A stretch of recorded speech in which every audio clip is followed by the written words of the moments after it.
Hi, I'm John Noser. I'm here with Board Game Geek TV. This is Zev Schlesinger. Again? And we're going to be looking at Bruges. Yes. All right, in this game, what you're doing is you are accumulating cards.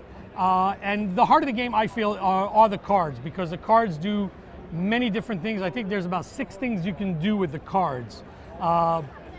And I think that's where the interaction and the interplay happens and really makes the game shine. Other things you can do, just say, is gaining influence, which you see here. You can be building canals here and winning VPs here and getting statues by completing canals and so on and so forth. But again, the card play is where I think it's at.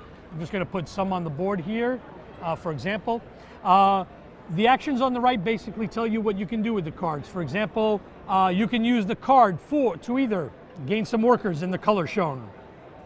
You can gain money shown on the die of the brown dice. So basically in the beginning of the round, you'll be rolling the dice. The dice do various things. Some of them can move influence and some of them allow you to buy stuff. But in this case, let's say the brown was 2 here. This would get you 2 gold if you played the guy, if you played the card for that. This one here allows you to get, we didn't pull out the sheet here. These are threat markers which come with the game, and they come in various colors.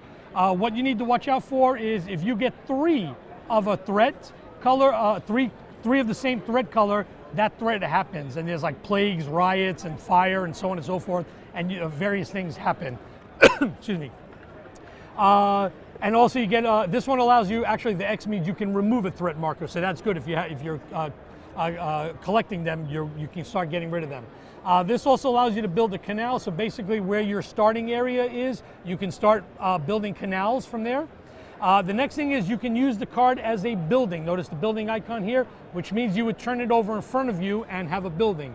Buildings are important because the last thing you can do with a card is play the card as the character, but you need to put him in a building. So, and it doesn't matter. So if I was a building and I want to play this guy, I would pay 6 gold to play him, and now I put him in a building. Now where this becomes even more interesting is the characters. The characters have special abilities.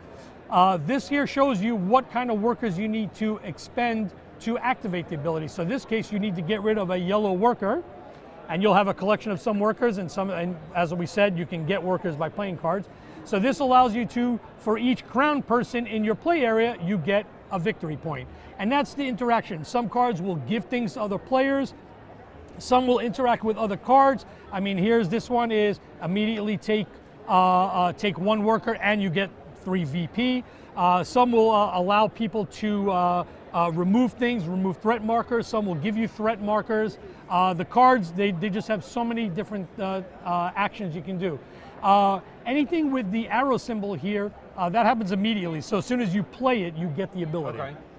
Okay, so you have character expenditure, and then you have the infinity symbol, which might be in the other stack here. Basically, that I'd say basically a lot. I don't know why. I'm assuming it's a constant effect. I think so. Yes, it's a constant effect. Exactly. Which is here, for example, here. And that's that. So once per round, you take a worker of any color. So you can do that at any time, and so on and so forth. Notice, so you have the value here. Underneath is the VP value. At the end of the game, you count your VP values. That's how much they score. There are also some tokens for having the most characters. I think having the most canals built, and characters, and a character, maybe most buildings. Yes. Buildings. So and these things can change during the game. So you just have to get that, if you're ahead at 1 round, you get that. Exactly. So if I build 2 canals, whatever, and I'm ahead, and then next turn you end up with 3 or more, or further down the line, you would take that. Right, you don't lose it, and then you gain yours, because each player color has that. So technically everybody can achieve this. Exactly. So yeah, at the end of the game, everybody could have all 3 if that was the case. That would be a lot of people playing very nicely, though. Yes. The other interesting thing is the cards are face down. You do know the color of the card that you're going to get. Usually you put them in 2 stacks, and that's determining the end game is when you finish a stack, then you add another stack, and then you play until the end of the round. Okay. So you're not supposed to know what's underneath, so you got to be careful. So when you refill your hand, you choose which stack you want. You know you're going to have a purple or a blue here, but you don't know what's underneath. Okay. And you may be looking for a brown, for example. Okay, so you just you're going to go yellow. Then I'll try here. Exactly. Oh, I'm not getting any brown. Oh, there we go. No brown. No brown, and then you're stuck with what you have there. and then you can use it.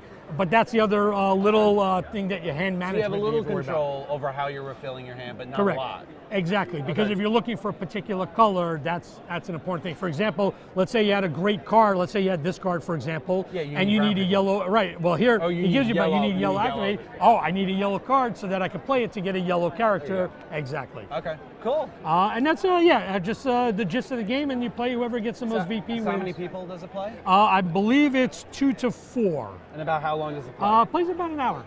And when is it going to be available here? Bruges, I think, is hitting stores at the end of this month. Okay, cool. Yeah. Very excited. Stefan Right. Feld's hot right now. Yes, Stefan Feld as the designer, correct. Yes. Yeah. Well, thank you very much. My pleasure.